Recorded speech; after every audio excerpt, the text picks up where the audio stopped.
حضرت موسیٰ علیہ السلام نے عرض کیا اے خدا مجھے کوئی وظیفہ خاص بتا دو. اللہ نے فرمایا خاص وظیفہ چاہے تو پڑھ لیا کرو لا الہ الا اللہ. حدیث میں 70,000 سے جس کے لیے لا الہ الا اللہ کہا جاتا ہے اس کی بھی بخشش ہو جاتی ہے اور جو پڑھنے والا ہے اس کی بھی بخشش ہو جاتی ہے. لیکن اس کے معنی نہیں کہ سارے نافرمانیاں کرتے ہو. ہر چیز کی خاصیت اپنے شرائط کے ساتھ ہے. موتی کا خمیرہ اگر دل کو طاقت دیتا ہے اس میں یہ سب چھپی ہوتی ہے بشرطے کہ زہر نہ کھانا. نافرمانی اور قبائل سے بچے تو اللہ تعالیٰ نے فرمایا لا الہ الا اللہ پڑھ لیا کرو. اے موسیٰ علیہ السلام فرمایا اے اللہ خدا آپ نے تو یہ وظیفہ ہر نبی کو دیا ہے میری کیا خصوصیت ہے؟ اللہ پاک نے فرمایا کہ آپ کو ہی میرے لا الہ الا اللہ کی قیمت نہیں معلوم. اس کی قیمت سن لو. ایک ترازو کے پلے پر میری لا الہ الا اللہ کا کلمہ رکھا جاتا ہے, دوسرے پلے پر میرے علاوہ اس کلمے کے علاوہ ساتوں آسمان ساتوں زمین ساتوں آسمان کے رہنے والے فرشتے رکھے جائیں وہاں رہنا جو اس پر بستے ہیں. تو یہ وزن بڑھ جائے گا جس پر لا الہ الا اللہ سوچ لیا آپ نے.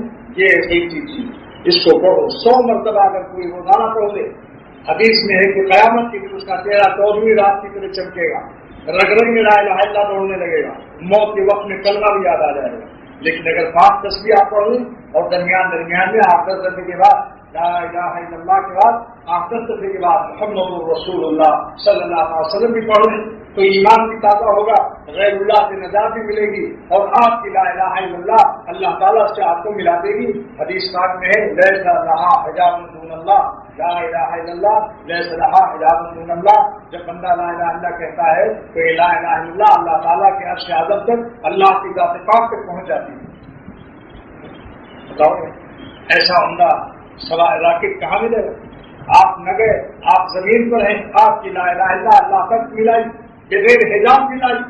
رسول خدا فرماتے ہیں صلی اللہ علیہ وسلم تصوف اندھیروں والا اثر نہیں پیش کر رہا ہے, قرآن و حدیث کی روشنی کا میں یہ تصوف پیش کر رہا ہے کہ جب ہم لا الہ الا اللہ کہتے ہیں ساتوں آسمان عبور کر کے اللہ تعالیٰ کی ذات تک پہنچ جاتی ہے.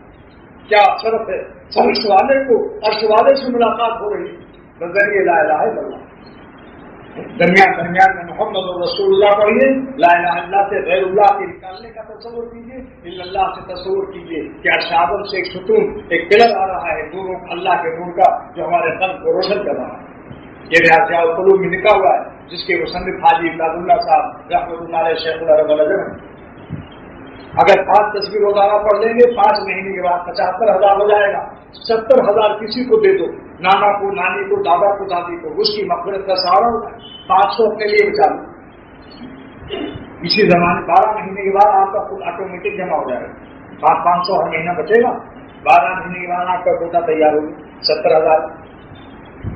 اور جب ذکر ختم ہو جائے تب یہ دعا کر دیجیے اے اللہ, اس ضرور شریف پڑھ کر کے اے اللہ میں نے آپ کا نام لیا ہے, وہ کلمہ پڑھا ہے, اس 100 برس کا کافر بھی اگر اس کو پڑھ لے تو مسلمان ہو جائے. اس کلمے کی برکت سے میرے قلب کو غیر اللہ سے پاک کر دیجیے, مرنے تمنے گلنے والے لاشوں کی اس محبت سے پاک کر دیجیے, دنیا فانی مردار سے ہمارے دل کو پاک کر دیجیے, نام و نمود کی محبت سے پاک کر دیجیے, تمام غیروں سے پاک کر کے میرے قلب کو اپنی محبت اور معرفت کا سمندر بنا دیجیے. اور اس دعا کی وہ مانگیے اللہ سے اور کہیں کوئی تجھ سے کوئی کچھ مانگتا ہے, الہی میں تجھ سے طلبگار تیرا, آپ سے خدا آپ کو مانگتا ہوں, اس لیے میری لا الہ الا اللہ آپ سے مل کر آئی, بلا حجاب مل کے آئی. لہٰذا اس کلمے کے برکات سے ہم کو نوازش فرمائیے.